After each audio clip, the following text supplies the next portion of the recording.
चुकी थी।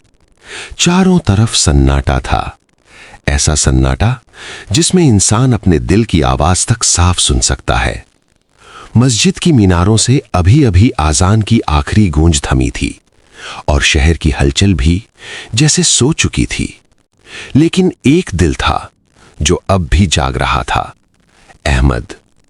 वो अपने टूटे फूटे घर की छत पर बैठा आसमान को घूर रहा था। आसमान बिल्कुल साफ था, सितारे चमक रहे थे, लेकिन उसके अंदर अंधेरा था। उसकी आंखें लाल थीं, जैसे कई रातों से उसने नींद को छुआ तक नहीं, और आज वो फिर हार गया था।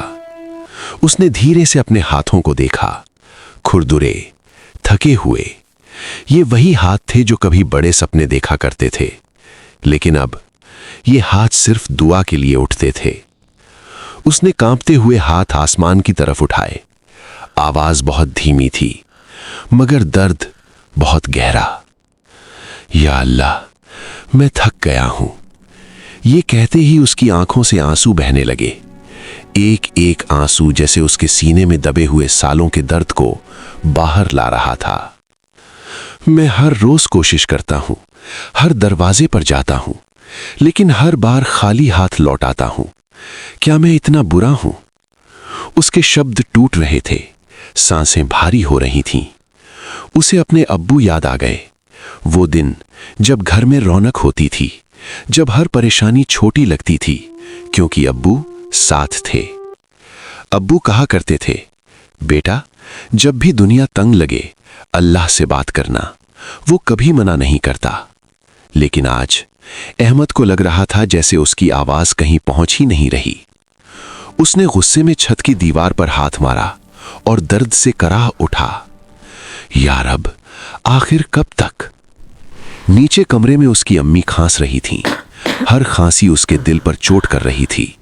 डॉक्टर ने कहा था, इलाज लंबा चलेगा, पैसे लगेंगे। पैसे, यही एक चीज थी जो उसके पास नहीं थी। उसका छोटा भाई अली पूरा दिन काम ढूंढता रहा, लेकिन हर जगह से एक ही जवाब मिला, अभी काम नहीं है।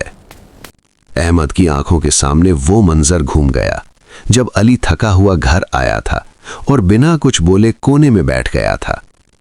उस दिन पहली बार अहमद को लगा था कि वो एक भाई के तौर पर भी हार गया है। उसने आसमान की तरफ देखा और इस बार उसकी आवाज में शिकायत थी, क्या हम मुसलमान नहीं हैं? क्या हमने तुझ पर यकीन नहीं किया? फिर क्यों इतनी सख्ती? हवा तेज चलने लगी। उसके आंसू उसके गालों से होते हुए जमीन पर गिर रहे थे। हर आंसू एक कहानी था, हर दर्द एक सवाल।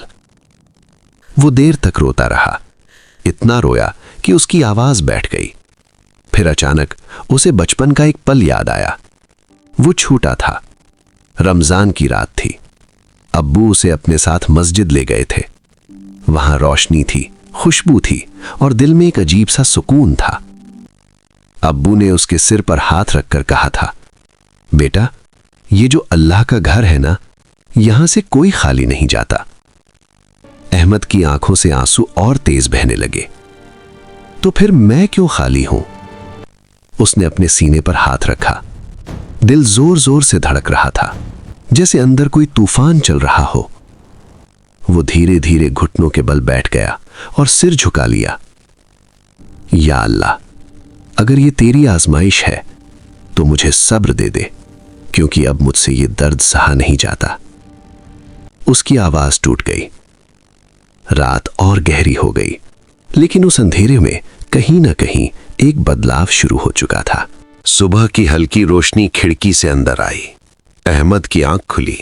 सिर भारी था, लेकिन दिल थोड़ा हल्का। वो उठा और चुपचाप वुजू करके मस्जिद की तरफ चल पड़ा। आज उसके कदम पहले से धीमे थे, लेकिन दिल में एक अजीब सी खामोशी थी। नमाज के बाद इमाम साहब ने कहा, जब बंदा टूटकर अल्लाह के सामने झुकता है तो अल्लाह उसके हालात बदलने के फैसले कर देता है। ये सुनते ही अहमद के दिल में कुछ हिला। उसने अपनी आंखें बंद कर लीं और पहली बार शिकायत नहीं, सिर्फ खामोशी थी।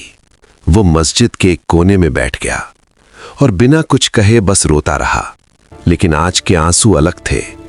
इनमें दर्द के साथ उम्मीद भी थी। शाम का वक्त था। अहमद जब घर लौटा तो दरवाजा खुलते ही वो ठहर गया। उसकी अम्मी के चेहरे पर सुकून था और अली मुस्कुरा रहा था। भैया, मुझे काम मिल गया। ये सुनते ही अहमद की आंखें भर आईं। सच? अली ने सिर हिलाया और अम्मी ने कहा, बेटा, आज डॉक्टर ने भी कहा अब हालत बेहतर है। अहमद वहीं बैठ गया, जैसे उसके अंदर का सारा बोझ अचानक उतर गया हो। उसकी आंखों से आंसू बहने लगे, लेकिन इस बार ये आंसू दर्द के नहीं थे। वो धीरे से छत पर गया और आसमान की तरफ देखा। आज वही आसमान था, लेकिन नजर बदल चुकी थी।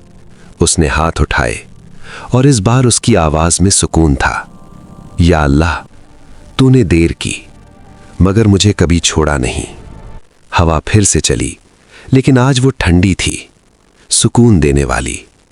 और उस पल अहमद को यकीन हो गया कि हर दर्द के पीछे रहमत छुपी होती है। बस हमें टूट कर भी अपने रब से जुड़ा रहना होता है।